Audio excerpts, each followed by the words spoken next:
We get a payout yet? Still no. Leasing? How many miles? 50. Do they have Amex, Sam's Club? They have an American Express. They'd like to see 0, 25, 5, and 75. All right, so their two payments are $649. And 49 pennies to this.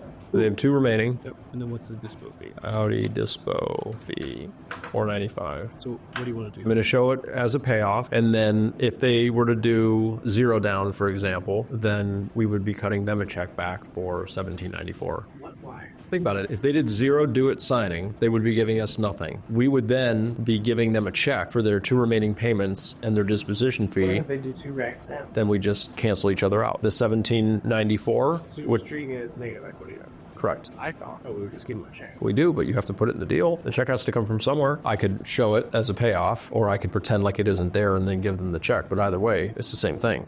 I don't understand where you think the money would come from. I don't know. We get a gift. Who pays for gifts? The car does that we sell. Correct, right? I don't know what we're talking about here. Why 15,000 miles? Did they do a 2-year lease last time? Yeah.